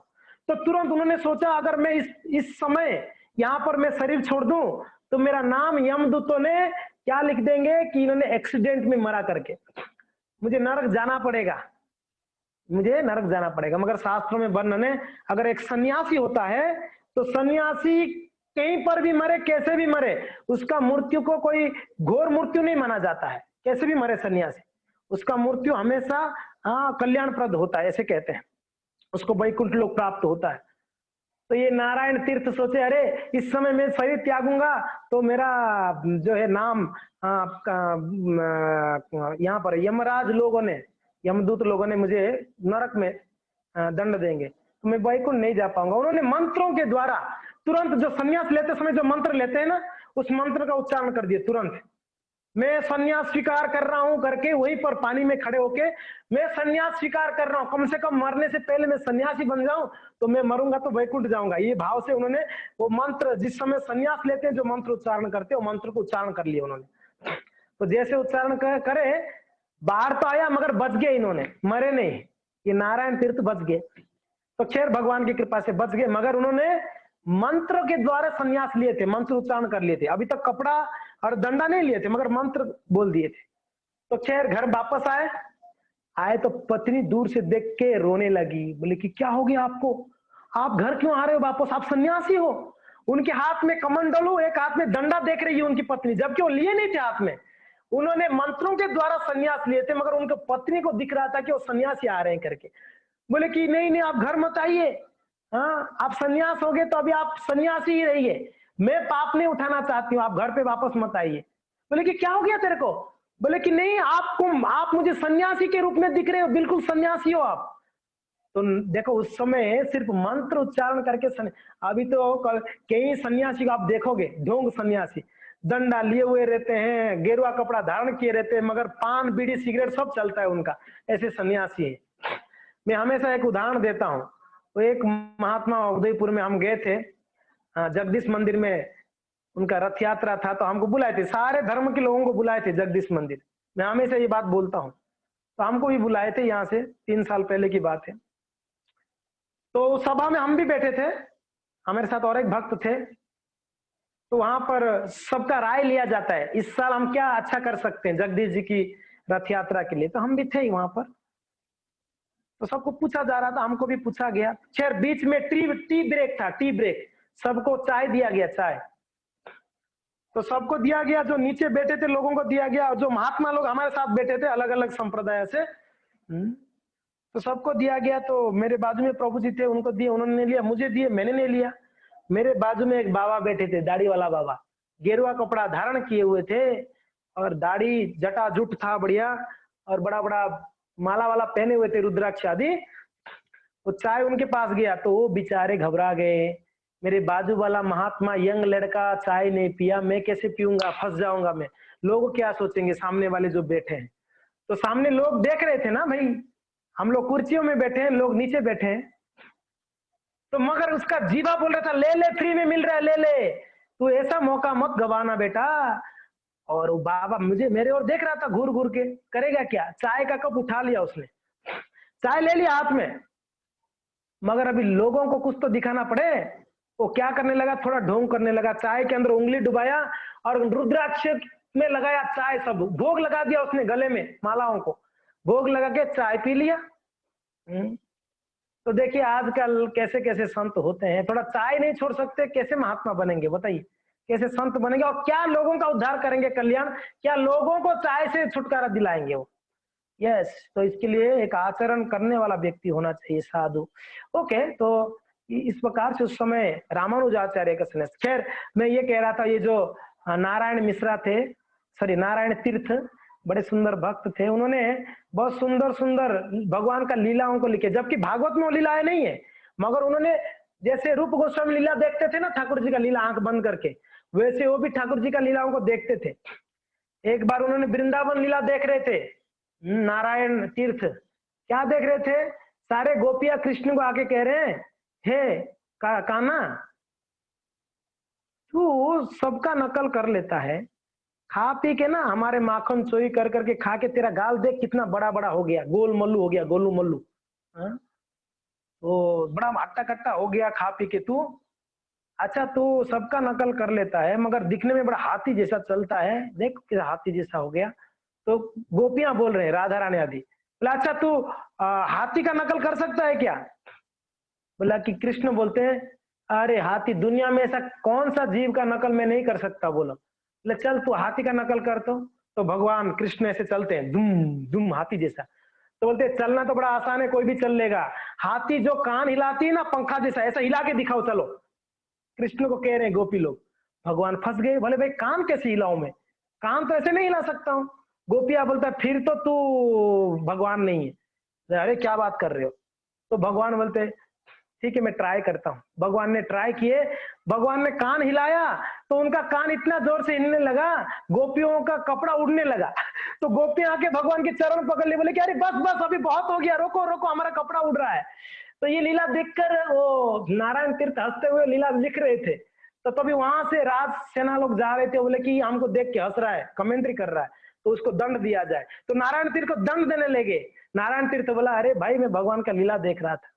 तो खैर बाद में उनको छोड़ दिया। ऐसे उस समय का सन्यासियों के बारे में बोल रहा था। इस प्रकार से रामानुजाचार्य जो है परम वैष्णव थे और बड़े कड़क सन्यासी भी थे। तो वहां पर यादवगिरी यादवाद्री में भगवान यादवपति या यादवनाथ को वहां पर सेवा पूजा कर रहे थे। तो तब तक क्या हुआ, रामानुजाचार्य यानी मेलकोटे में एक श्री वैष्णव आए श्रीरंगम से।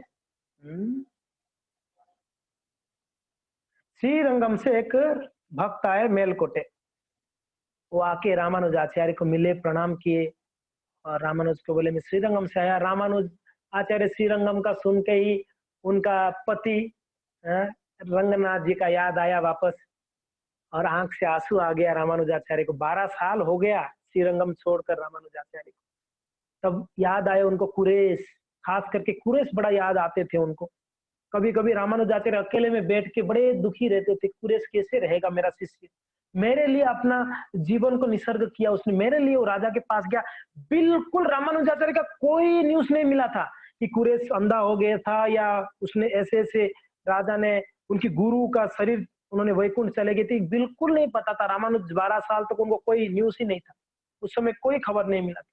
तो जब ये श्रीरंगम से आए उनको देख के बड़ा रामानुजाचार्य दुखी भी हुए, बड़े प्रसन्न भी हुए।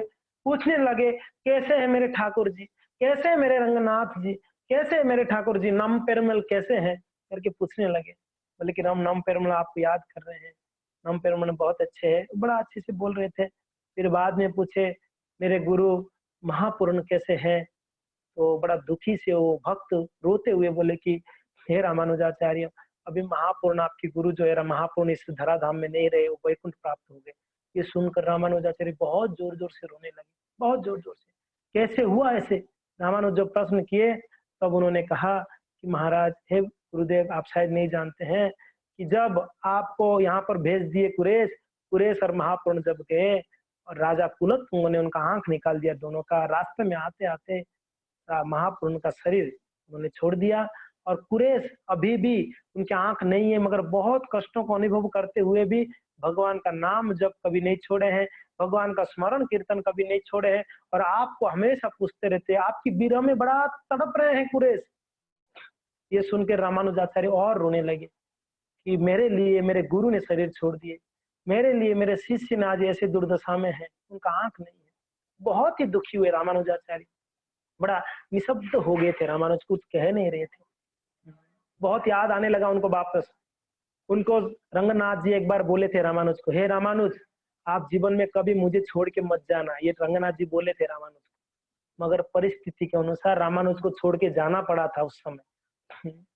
तो वापस उनको याद आया कि मेरे प्राणनाथ मुझे कहे थे कभी मत छोड़ के जाना मुझे यहाँ पर, मुझे अकेला करके। तो रंगनाथ जी को वापस याद आया। तो अभी रामानुजाचार्य ने सोचे कि वहां पर एक शिष्य थे मारुति अन्नन, मारुति अन्नन को उन श्री वैष्णव के साथ में भेजे, आप तुरंत जाके बोलो आपके गुरु, खास करके कुरेश को जाके बोलना कि आपके गुरुदेव सही सलामत हैं और बहुत जल्दी आने वाले, आप जाके बोलना। तो मारुति अन्नन करके जो शिष्य थे रामानुजाचार्य का, वो मारुति अन्नन आए, आके कुरेश को मिले और मिलके उनको ये खुशखबरी दिए, है कुरेश, आपके गुरुदेव बोले आपको जल्दी आने वाले, आप बिल्कुल चिंता ना करें। और ये सुनकर कुरेश की मन एकदम प्रसन्न होने लगा। और बस अभी कब रामानुज आएंगे, आप याद करिए, मैं एक कथा बोला था सबरी का, वो सबरी रोज तैयारी करती भगवान रामचंद्र आएंगे करके, एवरी डे कि आज आएंगे ठाकुर जी, आज आएंगे ठाकुर जी, आज आएंगे ठाकुर जी। मगर भगवान आए नहीं अंत समय तक, अंत में आए। तो वैसे यहाँ पर कुरेश रोज रास्ता देखते, शायद मेरे गुरुदेव आज आएंगे मेरे पास आशीर्वाद देंगे, शायद गुरुदेव आ जाएंगे। रोज सुबह उठ के उनके मन में यही था कि मेरे गुरुदेव आएंगे मुझे दर्शन देंगे, मेरे गुरुदेव आएंगे मुझे आशीर्वाद देंगे। तो ऐसे गुरु के निष्ठा था उनका, गुरु निष्ठा। ये 12 आलवार में से एक आलवार हुए मधुर कवि आलवार। उन्होंने भगवान का ग्लोरिस नहीं लिखा मगर महात्मा बन गए। उनकी आलवार में मैंने बोला था ना, जो हमारे गोस्वामी उनका वैसे आलवार होते हैं, श्री संप्रदाय में 12 आलवार हुए। उसमें एक आलवार है जिनका नाम मधुर कवि आलवार। उन्होंने जीवन में कभी भगवान का कोई ग्लोरिस बोला नहीं कि लिखा नहीं, उन्होंने सिर्फ अपने गुरु का ग्लोरिस बोला है, बस वो आलवार बन गए। सिर्फ गुरु का महिमा बोल के आलवार है। उन्होंने गुरु के अलावा और किसका महिमा नहीं गाया, भगवान का भी नहीं, बस गुरु को अपने हृदय में धारण किए, गुरु को अपने जीवन में धारण किए। इसको कहते हैं गुरु भक्ति। गुरु भक्ति, एक प्रामाणिक गुरु के प्रति निष्ठा होना, वो भगवान के प्रति निष्ठा के बराबर है। भगवान को खींच लेता है अगर गुरु निष्ठा होगी तो, आपको भगवान खींचे आ जाएंगे आपके पास अगर साधुओं के प्रति निष्ठा होगी आपका। तो इतना गुरुदेव के प्रति, साधु के प्रति निष्ठा होनी चाहिए हम लोगों का। तो खैर इस प्रकार से मारुति अन्नन जब कहे तो उनको वहां से खबर मिला। क्या खबर मिला पता है? मिला कि ये जो राजा चोल राजा थे ना कुलतुंग, वो अभी नहीं रहा, वो मर गया। कुलतुंग, उनके गले में कुर्मी, कुछ कीड़े लग गए गले के अंदर और उन एक रात में मर गया कुलतुंग करके ये न्यूज मिला। तो मारुति अन्नन को बोले कुरेश कि आप जाके गुरुदेव को बोल दीजिए कि अभी आ जाए, अभी चिंता ना करे क्योंकि ना कुलतुंग अभी नहीं है, वो मर गया है। तो ये मारुति अन्नन वापस दौड़ दौड़ के आके रामानुज के पास आए। कुछ समय के बाद पहुंच के बोले कि हे गुरुदेव एक गुड न्यूज है। बोले क्या? नम ये जो कुलतुंग राजा थे जो वैष्णव को बड़ा अपराध किए थे, वो अभी रहे नहीं, वो मर गए। ये सुन के रामानुजाचार्य बहुत प्रसन्न हुए, बहुत प्रसन्न हुए। क्यों? क्योंकि ना ये इतना दुष्ट था, पता नहीं और जिएगा तो कितना वैष्णव के चरणों में अपराध करता अगर जीता तो। अच्छा हुआ मर गया, कम से कम उसका पाप का भार तो कम हो गया, कम से कम वो पाप से तो बच गया वो व्यक्ति, नहीं तो और पाप करता और अपराध करता। तो रामानुजाचार्य बहुत प्रसन्न हुए और बोले आप सच में मारुति अन्नन हो। जैसे प्रभु रामचंद्र को मारुति यानी हनुमान जी ने ये न्यूज दिए थे कि भगवान का प्रियतमा सीता देवी जो है अभी सही सलामत है यानी लंका में है, तो न्यूज दिए थे, वैसे आपने मुझे बड़ा अच्छा खबर दिया लाके कि ये जो कुलतुंग ने शरीर छोड़ दिया करके, मर गया करके। मगर कुलतुंग का एक बेटा था, वो बड़ा अच्छा भक्त था। बाद में रामानुजाचार्य जब श्रीरंगम आएंगे उनके पास आके दीक्षा लिया था उसने। तो खैर रामानुजाचार्य खबर सुनकर अभी रामानुजाचार्य ने तैयारी किए। और खबर क्या था? गुड न्यूज तो ये था कुलतुंग मर गए, कुछ बेड न्यूज भी लेके आए थे। क्या बेड न्यूज? कि हे महाराज, हे गुरुदेव, गोष्ठीपूर्ण आपके जो गुरु थे, गोष्ठीपूर्ण पता है ना, उनको मंत्र दीक्षा दिए थे, गोष्ठीपूर्ण अभी नहीं रहे, वो वैकुंठ चले गए। ये बेड न्यूज था। जब सुने रामानुजाचार्य बहुत दुखी हुए, बहुत रोने लगे। क्योंकि ना अभी रामानुजाचार्य जब 80 साल 85 साल हो गया था, तो उनके गुरु लोग कितने एज हो गए होंगे? 100 120 ऐसे हो गए होंगे। तो एक एक करके सब वैकुंठ चले गए थे। और क्या खबर दिए हे रामानुज, हे गुरुदेव, आपका परम गुरुदेव जो थे, यानी आपको जो पहला गुरु थे कांचीपुरम, वो भी अभी संसार में नहीं रहे। वो भी कांचीपुरम में अपना प्राण त्याग दिए, अपना शरीर छोड़ दिए। कांचीपुरम कौन थे? जो स्वयं भगवान के साथ बातें करते थे, कांचीपुरम महाराज, वो अभी नहीं रहे इस संसार में। जब ये दुख की खबर सुने, रामानुजाचार्य बड़े विदीर्ण हो गया उनका हृदय, बहुत दुखी हुए, उनके गुरुदेव नहीं रहे। और तिरुवरंग, जो यमुनाचार्य के पुत्र थे ना, बररंग सुना था ना, जो जाके रामानुज को लेके आए थे कांचीपुरम से, बररंग, वो बररंग भी अभी नहीं रहे। वो भी एक प्रकार के इनका शिक्षा गुरु थे, वो भी नहीं रहे, वो भी चले गए। वो सब यमुनाचार्य के शिष्य लोग थे, इनके इनके इनके गुरु तुल्य थे सब, और सब चले गए।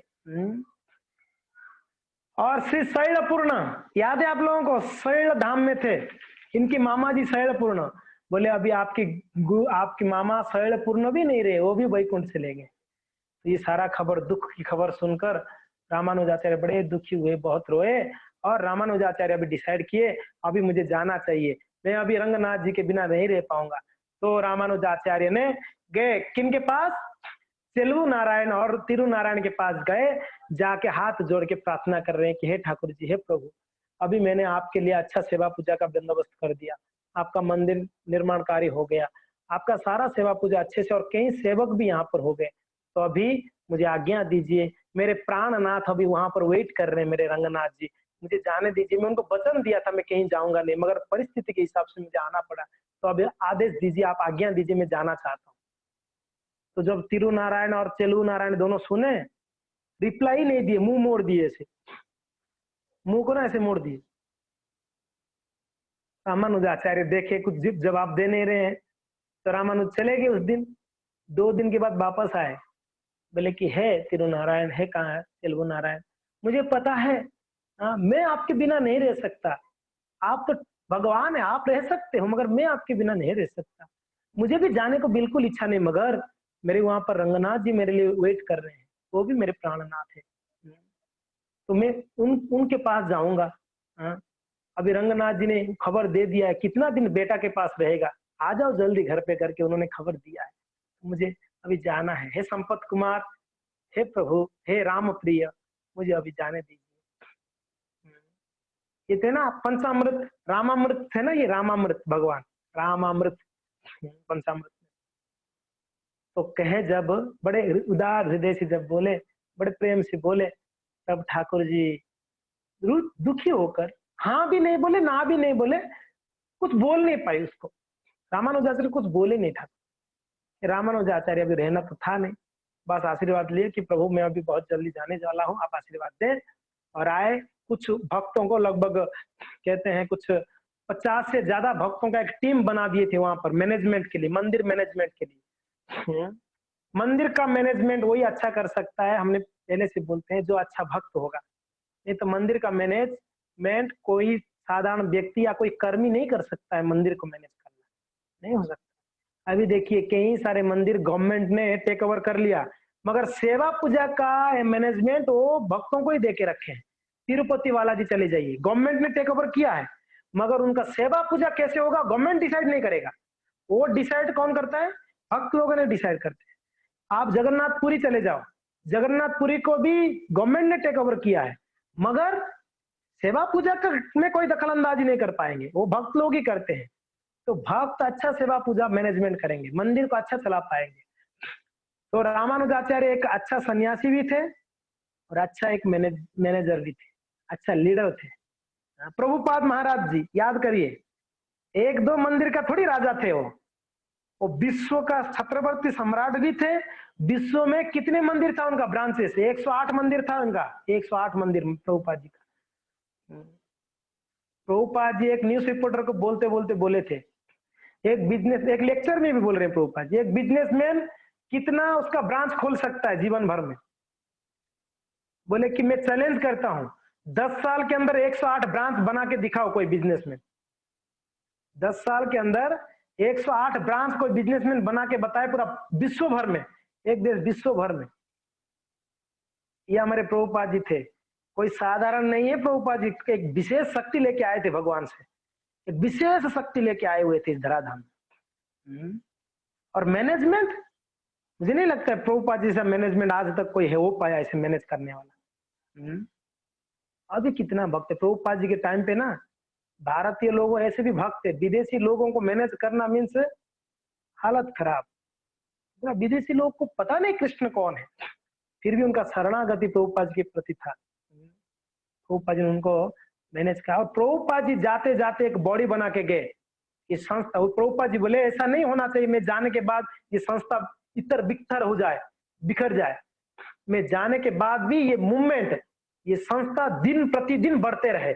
इसलिए प्रभुपाद जी ने एक कुछ 12 या 15 लोगों का एक जीवीसी टीम बनाए थे, और प्रभुपाद जी बोले थे कि जीवीसी टीम में जितना जरूरत है उतना लोगों को ऐड किया जाए इस जीवीसी में, और इसको पूरा संस्था को अच्छे से बढ़ाया जाए। आज विश्व भर में 700 से भी ज्यादा मंदिर हैं इस्कॉन का, और पूरा विश्व भर को जो मैनेज करते हैं एक टीम है।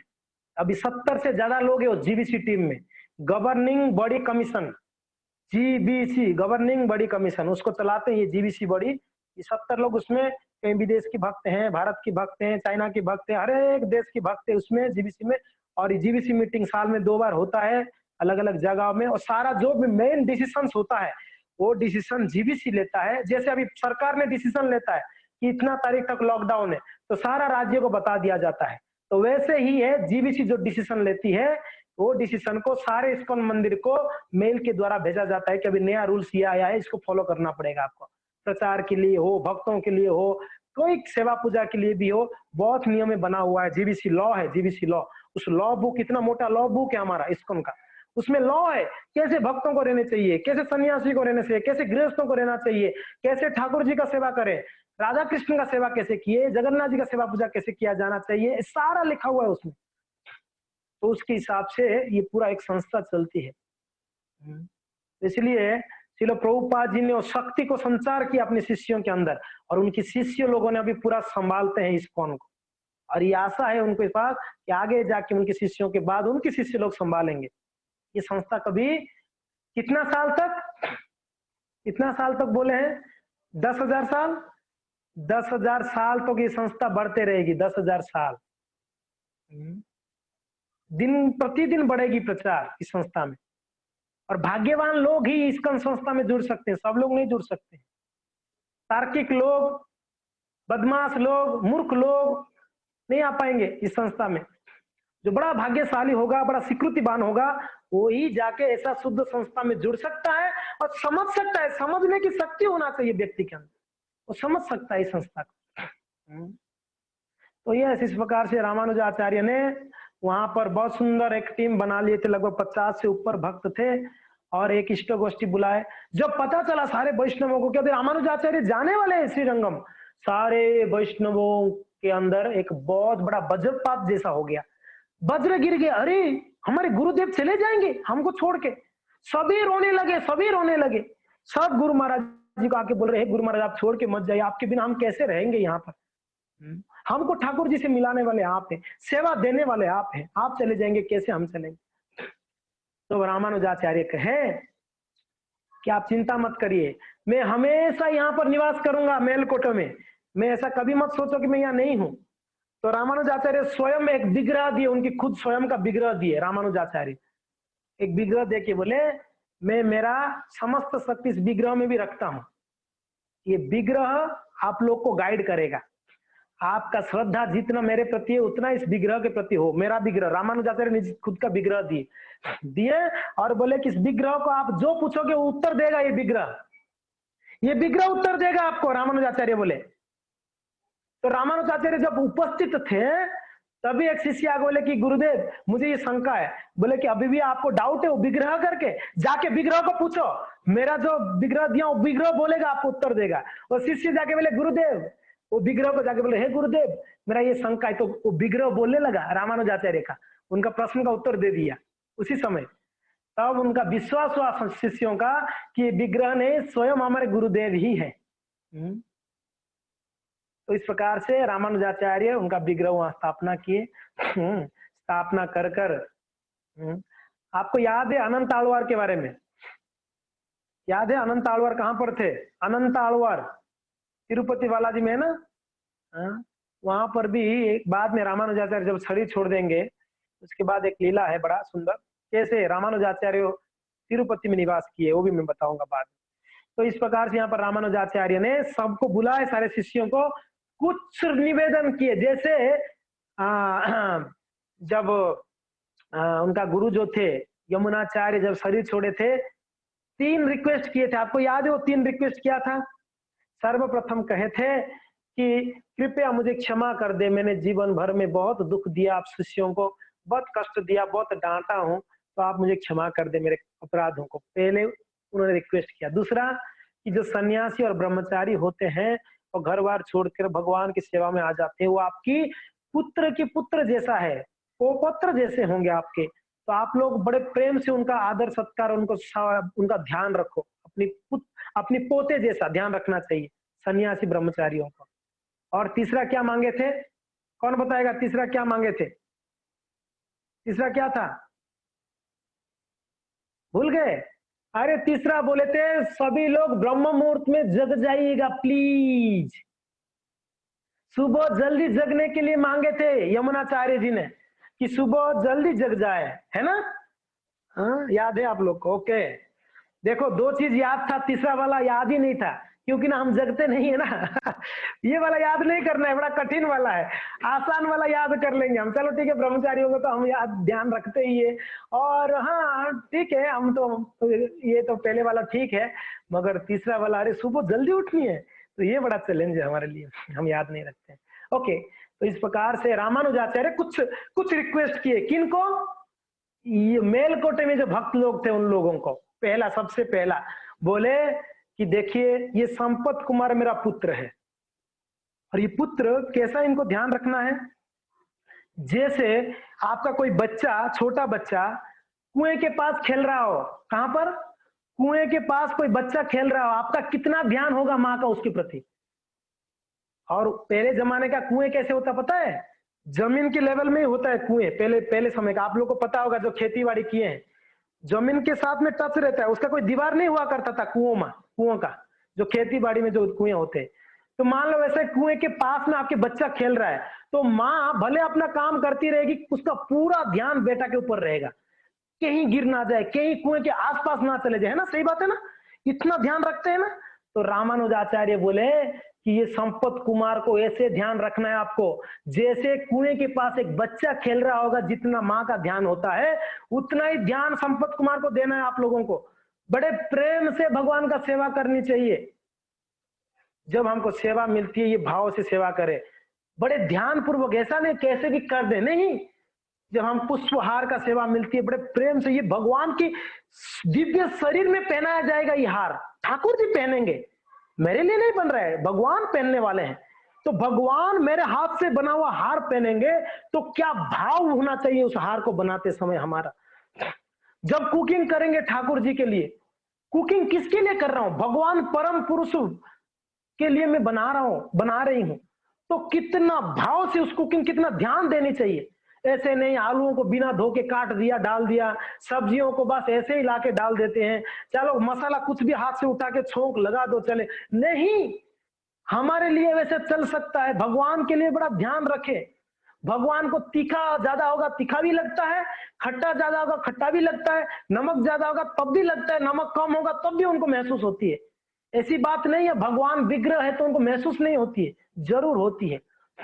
इसके लिए जब भोग लगाते हैं, ध्यान रखिए सारे गृहस्थ लोग, जब भोग लगाते हैं भगवान की प्लेट में एक नींबू का पीस, लीमन, मिर्ची, नमक, ये 3 जरूर रखिएगा प्लेट में। नींबू, मिर्ची, नमक। आप राजस्थानी लोग जो मिर्ची चाहिए अलग से लेके नहीं खाते हो क्या? चबाके हरा मिर्ची ले लेते हो, या मिर्ची पाउडर ऊपर से डाल के खाते हो। जब आपको कभी कभी मिर्ची का स्वाद चाहिए तो भगवान को नहीं चाहिए क्या? तो हरा मिर्ची धो के भगवान की प्लेट में रखें। नमक, हो सकता है किसी सब्जी दाल में नमक कम हो गया होगा, हो सकता है, तो नमक रख दिया जाए। हम जब नमक कम हो जाते तो हम क्या करते हैं? नमक डालते नहीं डालते ऊपर से, कि ऐसे खा लेते हो, चलो भगवान खा लिए तो अभी बिना नमक का मैं भी खा लूंगा, ऐसे कभी करते हो क्या आप लोग? अरे थोड़ा नमक लाओ तो नमक डालते हो। तो वैसे भगवान का प्लेट में भी थोड़ा नमक रखा जाए, अगर कभी नमक का कम हो तो भगवान स्वयं नमक डाल के खाए। और तीसरा मैंने क्या क्या, नींबू बोला। खास करके नींबू कब चाहिए, अगर सब्जी में नमक ज्यादा होता है ना, नींबू डालोगे तो नमक को काट देता है। माताओं को ज्यादा अनुभव होगा, जब सब्जी में या दाल में नमक ज्यादा हो जाता है तो आप नींबू डाल देना उसमें, तो वो नमक को ना लेवल कर देगा, आपका टेस्ट नहीं बिगाड़ेगा। तो इसलिए नींबू का यूज किया जाता है खास करके। तो आप प्लेट में नींबू रखोगे तो कहीं नमक ज्यादा तीखा ज्यादा हो गया हो तो भगवान नींबू इस्तेमाल कर सकते हैं। तो इतना ध्यान, मैं कह रहा था कि भगवान का इतना ध्यान देनी चाहिए ठाकुर जी को। तो रामानुज आचार्य बोल रहे हैं कि ये संपत कुमार मेरा बेटा है, उसको बड़े ध्यान से आप लोग सेवा पूजा करिए। दूसरा, प्रॉपर केयर करिए। तीसरा, सारे सेवा टाइम टू टाइम होना चाहिए। तीसरा क्या बोले, हर एक सेवा समय समय पर होनी चाहिए, लेट ना करें। भगवान को टाइम टू टाइम भोग लगाए, टाइम टू टाइम जगाए, टाइम टू टाइम उनका श्रृंगार होनी चाहिए। तो ये पूछिए। चौथा, चौथा बोल रहे हैं कभी भी भगवान को धोखा मत देना आप लोग, कोई भगवान को कभी चीटिंग मत करना। हम लोग धोखा देना, धोखा खाने का प्रवृत्ति है जीव का, है ना। धोखा खाया नहीं होगा तो धोखा दिया होगा किसी को, अगर धोखा दिया नहीं होगा तो जरूर धोखा खाया होगा किसी से आपने। धोखा देना, धोखा खाना ये जीव का एक स्वभाव है। तो बोलते हैं कि प्लीज कभी भी भगवान को धोखा मत देना। रामानुज आचार्य कुछ रिक्वेस्ट कर रहे हैं शिष्यों को। भगवान को क्या धोखा देते हैं हम, धोखा देते हैं, कुछ सेवा देते तो प्रभु जी शाम को 5 बजे तक आता हूं सेवा करने, 3 दिन हो जाता है, 5 बज के निकल गया 3 दिन, तब तो कोई दिखता नहीं सेवा में। ये धोखा नहीं है क्या। प्रभु जी मंगल आरती आएंगे, ओ प्रभु जी कल सुबह मैं 3:30 बजे पहुंच जाऊंगा, चिंता मत करो मंगल आरती में। और देखा 10 बजे तक सो के नहीं उठा मंगल आरती। धोखा नहीं हुआ, ये एक धोखा ही है ना, प्रॉमिस करके नहीं आना। अभी आप लोग सब ने सुबह आज प्रॉमिस किया था ना, कल सुबह मंगल आरती में आप लोग दर्शन करोगे जूम में, है ना। कितना लोग करेंगे कल जूम में मंगल आरती का दर्शन, इस्कॉन उदयपुर का। आप सुबह प्रॉमिस किया है 4:30 बजे जूम में ठाकुर जी का दर्शन करेंगे आप लोग, यही आईडी पासवर्ड रहेगा। और आप लोग सब सुबह ये भी वचन की लिए थे कि प्रभु जी प्रसान स्नान आदि करके अच्छा कपड़ा पहन के रेडी रहेंगे, क्योंकि ठाकुर जी आपको गंदे होके दर्शन नहीं करना चाहेंगे, आप फ्रेश होना चाहिए अच्छा कपड़ा से। तो आपने वचन दिया, अगर कल सुबह नहीं उठ के नहीं दर्शन दोगे भगवान को, भगवान क्या सोचेंगे। एक प्रकार का धोखाबाजी हुआ ना, भगवान के साथ चीटिंग ही हो गया ना, बोल के नहीं आना। तो ऐसे हम कई चीज बोल देते हैं, करते नहीं है। कभी कभी बड़े सभा होगा तो बोल देते प्रभु जी मेरे तरफ से 1 लाख का डोनेशन, मेरे तरफ से सब, अरे ताली हरी बोल, प्रभु जी 1 लाख बोल रहे हरी बोल। कभी कभी मैराथन में भी ऐसे होता है दिसंबर में, प्रभु जी 5,000 गीता में बांटूंगा, हरी बोल, जय हो प्रभु जी की। फिर बाद में वो 5,000 सुन सुन के ही हमारा नानी मर जाती है, 5,000 नहीं जाती है। बड़ा दिक्कत होती है। तो ये एक प्रकार का धोखा है, वचन दे के भगवान को चीटिंग करना है नहीं, ऐसा ना करे। सामर्थ्य जितना शक्ति सामर्थ्य सेवा करे। ओके, चौथा हो गया ना, पहला है संपत कुमार मेरा बेटा है, दूसरा है उसको पूरा ध्यान दो ना एक बच्चा जैसा, तीसरा है सारा सेवा टाइम टू टाइम होना चाहिए, चौथा है भगवान को कभी चीटिंग मत करो, पांचवा है भक्त वैष्णवों को कभी चीटिंग मत करना। पांचवा और एक चीज बोले रामानुज, कभी वैष्णवों को चीटिंग मत करो, वैष्णवों के साथ धोखा मत देनी चाहिए, नहीं देनी चाहिए। पांचवा, छठा बोलते हैं एक दूसरे को कोऑपरेट करते हुए सेवाओं को करिए, एक दूसरे के साथ मित्र भाव होते हुए सेवा करिए ठाकुर जी का, सबका एक मत होके सेवा करिए करके रामानुजाचार्य ये 6, कितना हो गया 6 ना, 6 रिक्वेस्ट किए उनकी शिष्यों को खास करके। तो इस प्रकार से रामानुजाचार्य उनको निवेदन किए और भगवान से आदेश लेते हुए वहां से रामानुजाचार्य निकले। कहाँ के लिए, श्रीरंगम के लिए निकले रामानुजाचार्य। अभी रामानुजाचार्य श्रीरंगम कल आएंगे, तो श्रीरंगम में आने के बाद रंगनाथ जी कैसे स्वागत करेंगे उनको, इतना दिन के 12 साल के बाद उनका पत्नी आ रही है, 12 साल के बाद रामानुज आने वाले हैं। और उनके शिष्य लोग कुरेश का क्या भाव होगा, वहां पर बाकी शिष्यों का क्या भाव होगा, ये सुनना है तो आपको कल 6 बजे यहाँ पर उपस्थित होना पड़ेगा। हरे कृष्णा, जय श्रीपाद रामानुजाचार्य की, जय श्री प्रभुपाद की। भक्त भागवत लीला की, आप सबकी जय गौर हरि प्रेमानंदी।